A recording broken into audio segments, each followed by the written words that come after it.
Olá, graça e paz da parte de nosso Senhor e Salvador Jesus Cristo, amém? Seja bem-vindo. Você está no canal Beit Sefer, Escola Bíblica à Distância.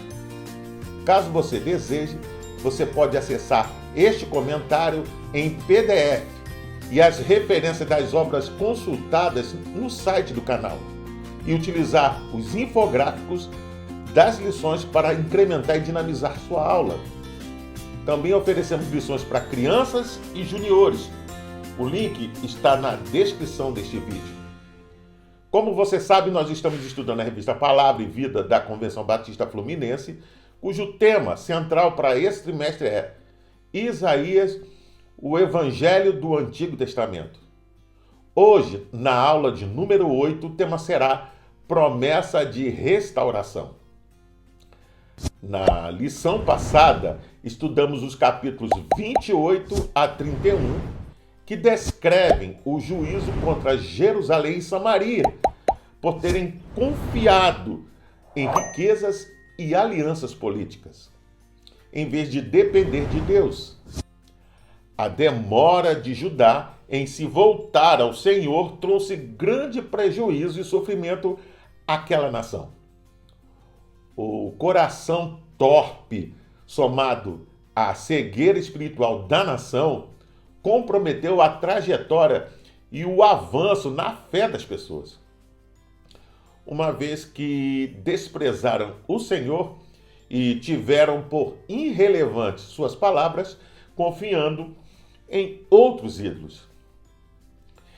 Em seguida, a promessa da libertação da Assíria, como em outras passagens, uma perspectiva ainda mais esplêndida é desvendada com a descrição do reino messiânico, que então se segue. As suas bênçãos consistirão em que tanto líderes quanto o povo mostrarão um quadro inverso do que se vê tão frequentemente no presente. Nos capítulos 32 e 33 de Isaías, destacam tanto o julgamento divino, veja, quanto a restauração e o governo justo de Deus.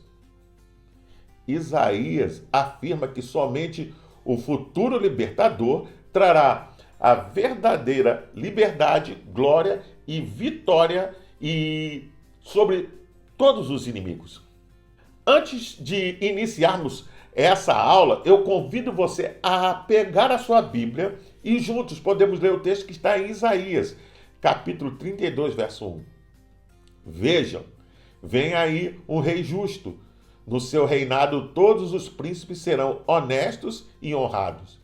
Em Isaías, capítulo 32, o profeta prevê um reinado futuro caracterizado por justiça e retidão, onde os governantes agem com integridade e o povo experimenta transformação espiritual.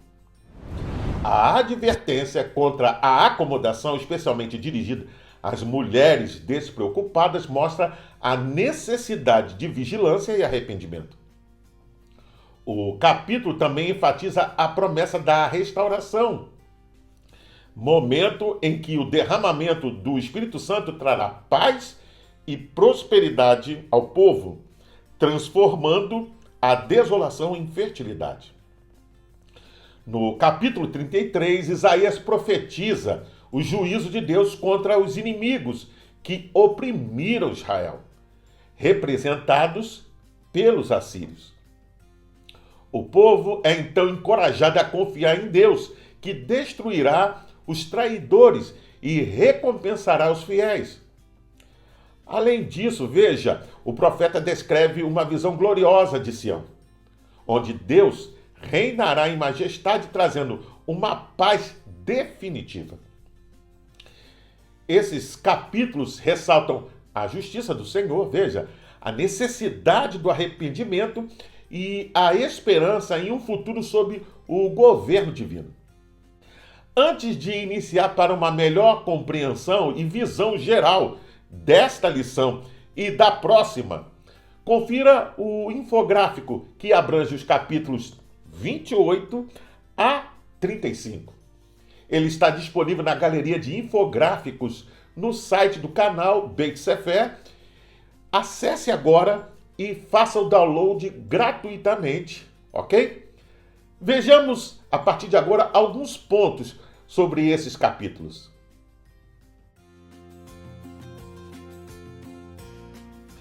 Isaías anunciou esperança mesmo em meio a todos os ais e angústias. O Senhor um dia iria levantar um rei justo, cuja vinda renovaria a sociedade. Outros líderes seguiriam o seu exemplo e trariam bênçãos sobre toda a terra. O autor destaca que, em contraste com a liderança condenada do capítulo 28, veja, Isaías revela como o rei messiânico governará com justiça e retidão, além de implementar medidas que trarão ao povo refrigério e refúgio. Também em oposição aos cegos espirituais, do capítulo 29, do verso 9 ao 14, o texto revela que os olhos dos que veem não se ofuscarão.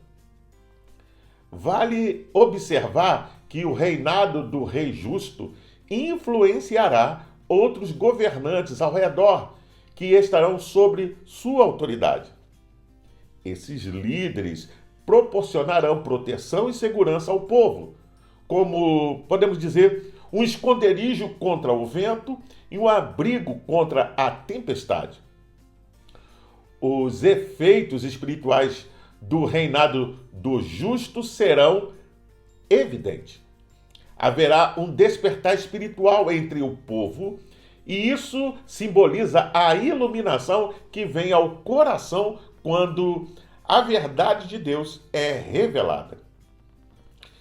Quanto à identidade do rei mencionado aqui, autores como Champlin, Constable, Beckham e Stanley M. Orton concordam que o rei é o Messias.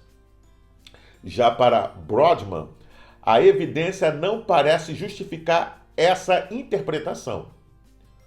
O anúncio da regra conjunta de um rei e seus príncipes é sem paralelo em outras profecias messiânicas. É importante destacar isso.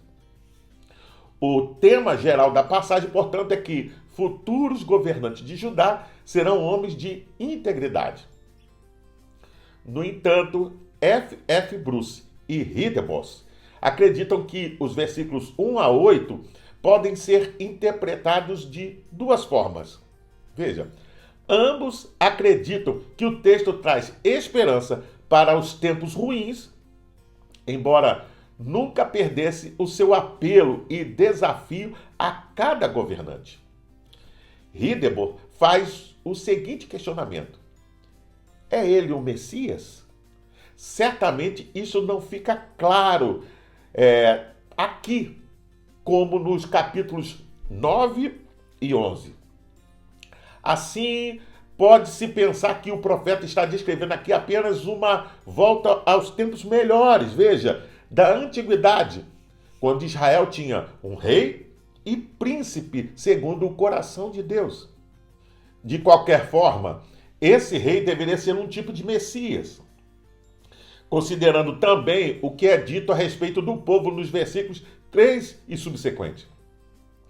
Todo o quadro do versículo 1 ao 5 é de tal natureza que dificilmente se aplica a qualquer outra coisa que não seja a era messiânica. E se concede isto, o rei mencionado no versículo 1 precisa ser Messias. Antes de continuar, vamos ler a Bíblia em Isaías, capítulo 32, versos 5 ao 6. O tolo já não será chamado nobre, e o homem sem caráter não será tido em alta estima, pois o insensato fala com insensatez e só pensa no mal. Ele pratica a maldade e espalha mentiras sobre o Senhor, deixa o faminto sem nada e priva de água o sedento. Stanley M. Orton vê nos versos 5 a 8 a verdadeira natureza do tolo ímpio. ele caracteristicamente fala loucamente. Pecado, sacrilégio e estupidez. O coração e a mente dele o fazem estar ocupado com o mal, causando dificuldades aos outros e ofendendo a Deus. Ele pratica a iniquidade, profere erros pervertidos concernentes ao Senhor e retém a comida do faminto e a água do sedento. Segundo Champlin, de fato haverá pessoas tolas e perversas na era do reino, mas elas não terão honras, estarão em minoria e viverão sob estrito controle. Diz o Targum, os ímpios não mais serão chamados justos, veja, e os que transgridem não mais serão chamados poderosos. Portanto, essas são avaliações falsas e perversas que glorificam o pecado e degradam a retidão. Podemos ver que a insensatez será desmascarada. A tolice e a impiedade saltarão aos olhos e se tornarão mais evidentes para todos. O contraste é traçado entre o comportamento dos tolos, que serão expostos em sua insensatez, e os generosos, que serão reconhecidos por sua bondade e retidão. Nos dias de Isaías, como em nossos dias, as pessoas comuns admiram os ricos e famosos, mesmo que o caráter e a conduta dessas celebridades, podemos assim dizer, não mereçam respeito. Porém, no reino não haverá tal engano, pois todos reconhecerão um homem mau e o hipócrita. Destaca-se ainda que a sociedade será transformada, com homens bons e nobres sendo reconhecidos e seus atos louvados.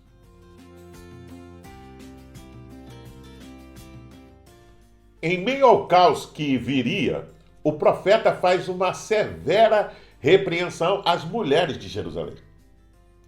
Em um contexto de restauração e renovação de Israel, ele condena a acomodação e o luxo, apontando para a necessidade de uma transformação interna e externa que leve à justiça e à paz.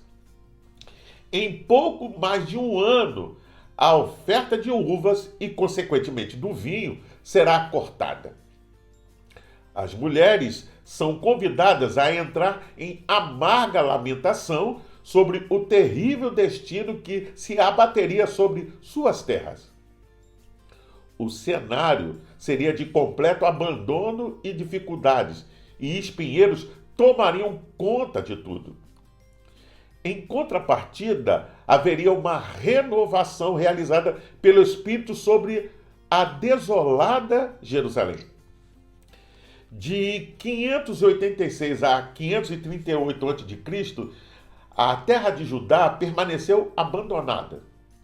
Sob a liderança de Esdras, Neemias e os profetas pós-exílio, o templo foi reconstruído e a cidade foi restaurada. Em 445 a.C., veja, os muros de Jerusalém foram reconstruídos. A cidade prosperou durante todo o período intertestamentário. Todavia, durante a maior parte desse tempo, Jerusalém permaneceu sob o domínio de alguma potência estrangeira. Primeiro os persas, em seguida os gregos e finalmente os romanos. A glória, ou seja, o Shekinah, já não residia no Santo dos Santos. Deus permaneceu em silêncio. A terra ficou sem a voz viva da profecia. Por essas razões, Jerusalém era considerada deserta durante o período entre os testamentos. Antes de continuar, vamos ler a Bíblia em Isaías, capítulo 32, verso 15. Até que se derrame sobre nós o Espírito lá do alto, então o deserto se tornará em campo fértil, e o campo fértil será reputado por um bosque. Segundo Hidebos, a conjunção até liga esta profecia com a antecedente, e indica que o para sempre do verso 14 tem um limite. Um dia, para o remanescente, pelo menos, raiará um período melhor, o período do reino messiânico descrito nos versículos 1 a 8. Constabile declara também que essa situação não será final, pois o Espírito de Deus afetaria uma mudança ainda maior mais tarde no futuro. Naquele tempo, veja, o deserto se tornará fértil, e o que era atualmente considerado fértil se tornaria uma verdadeira selva. Tão cheio de plantas grandes seria. A criação florescerá, a maldição divina será removida e o dano que o pecado causou será revertido. No entanto, o derramamento do Espírito parece ser uma promessa condicional à abertura do coração para Deus e à transformação moral da sociedade. Renovação e paz plena se concretizariam se houvesse reconhecimento da acomodação em que viviam com arrependimento e conscientização do estado da terra, justiça e retidão florescidas e dependência de Deus para a renovação. Afinal, esforços humanos são ineficazes face à obra que só o Senhor pode fazer.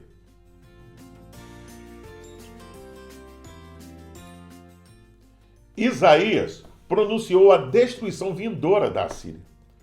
Os assírios acreditavam governar o mundo, mas eles apenas serviam de instrumentos para Deus. Depois que tivessem cumprido o propósito de Deus para eles, o Senhor os faria cair. Você vê isso no capítulo 33, verso 1. O profeta registra que aqueles que causam destruição serão destruídos. A aflição experimentada pelo povo de Deus convergeria para um forte clamor e uma busca por salvação. O povo clama a Javé por misericórdia, reconhecendo sua dependência, veja, da ação divina e pedem pela intervenção do Senhor em meio à aflição. Confiando em sua salvação e no fato de que os inimigos serão dispersos. A majestade e justiça de Deus são retratadas nos versos subsequentes. Você vê isso no capítulo 33, do verso 5 ao 6. Ele é exaltado como o soberano que habita nas alturas e que estabelecerá justiça e retidão na terra. Ele será a estabilidade de tempos difíceis, trazendo sabedoria, conhecimento e o temor do Senhor como tesouro para o povo. A justiça e a fidelidade de Deus são garantidas como fontes de segurança, e aqueles que se opõem a Deus e ao seu povo sobrevirá lamento e tristeza. As nações que causaram destruição serão reduzidas a cinzas como consequência de sua violência e iniquidade. Ao povo do Senhor, no entanto, Isaías escreve um longo discurso mencionando a salvação e glória por vir. Antes de continuar, vamos ler a Bíblia em Isaías, capítulo 33, verso 22. Porque o Senhor é o nosso juiz, o Senhor é o nosso legislador, o Senhor é o nosso rei, ele nos salvará. Segundo Champlin, o Senhor é o nosso juiz, o Senhor é o nosso legislador, além de ser o rio e o muro de Jerusalém. O Senhor é igualmente o juiz que garantirá que justiça e retidão imperem na terra prometida e no mundo inteiro. Yahvé é também rei, benfeitor e salvador. O conceito do Antigo Testamento usualmente é que haveria bênção temporal e segurança para o povo em aliança com Deus. Porém, quando fala da era do milênio, o termo salvação aproxima-se da salvação evangélica, que aparece nas páginas do Novo Testamento. as descrições são de uma teocracia perfeita, ideal, a ter cumprimento somente no Messias. Constable complementa dizendo que o Messias será o juiz, ou seja, líder e governador, legislador, ou seja, legislador e chefe, e governante permanente do seu povo. Ele será o chefe de todos os ramos do governo, judiciário, legislativo e executivo. Ele promoverá a libertação em todas as situações. Este versículo, que é o clímax dos capítulos 28 a 33, foi a base para o pacto do Mayflower, o pacto que os peregrinos fizeram quando deixaram a Inglaterra para a América em 1620 d.C. Também foi a base, veja, para o governo dos Estados Unidos, que tinha suas raízes no pacto do Mayflower. Como se pode ver, o verso 22 merece especial destaque. Afinal, Deus agirá eficazmente nos três poderes: no judiciário, como justo juiz que julga com equidade; no legislativo, como legislador que regula a vida com suas leis e princípios; e no executivo, como rei soberano. O capítulo termina com uma visão gloriosa do futuro para o povo de Deus. Os que temem ao Senhor serão poupados e habitarão em segurança. Os justos verão o rei em sua beleza e viverão na cidade de Sião, onde não haverá mais enfermidade e os pecados do povo serão perdoados.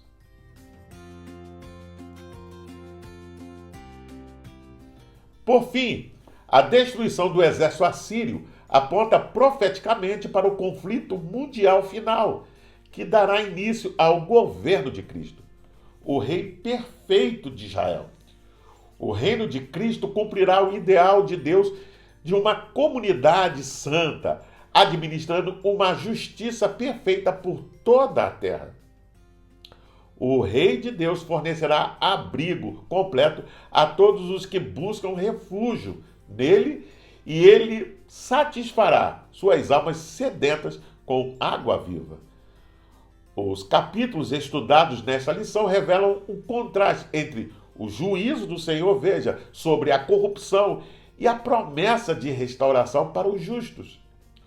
O estabelecimento do reino do Senhor em tempos por vir se contrapõe à apatia e ao estado letárgico em que muitos viviam e ainda experimentam hoje. Uma mensagem de grande esperança para nós, no entanto, é a ação do Espírito Santo de Deus em nossas vidas, nos convencendo, veja, do pecado, da justiça e do juízo do Senhor. Aquilo que era para o povo de Judá foi uma promessa, para nós é uma realidade. Esse mesmo fato se dá na ação do Senhor sobre os traidores e opressores. Embora as nações inimigas enfrentem a ira de Deus, o povo de Deus clama por graça e salvação. Deus é exaltado como o soberano justo, o qual julga os ímpios e protege os que temem.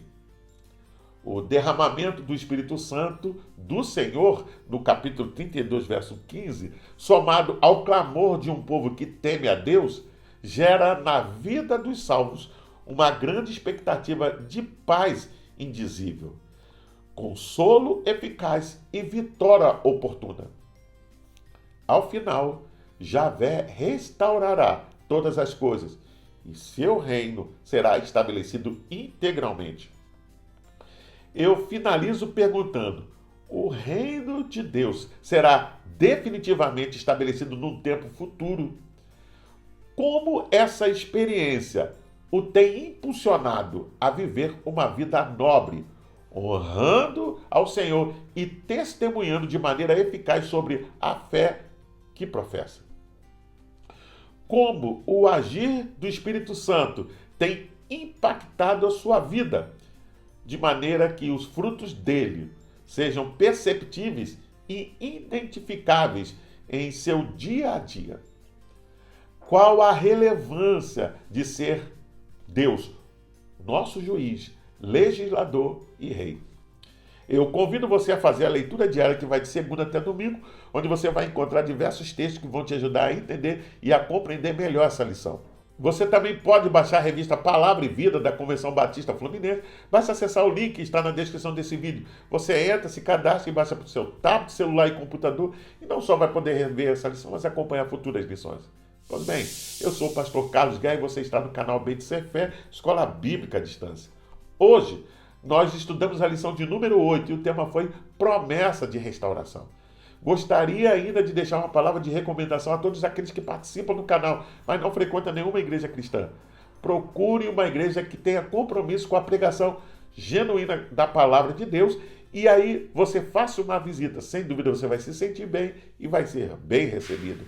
Agora, se você gostou desse conteúdo, inscreva-se no canal. É rápido, é fácil, basta clicar aqui embaixo. Não gostei, faça um comentário dessa lição, deixe a sua opinião, mesmo que seja contrária a tudo aquilo que foi dito aqui. Mas toda vez que você faz, o YouTube entende, ele compreende que esse assunto é relevante para mais pessoas. Não esqueça de acionar o sininho para receber futuras notificações, porque semana que vem tem mais. E compartilhe com seus contatos nas suas redes sociais, e assim você me ajuda na divulgação desse material. Você também pode assistir essa lição no seu podcast preferido. Até o próximo encontro, nos vemos em breve. Fique na paz. Deus te abençoe.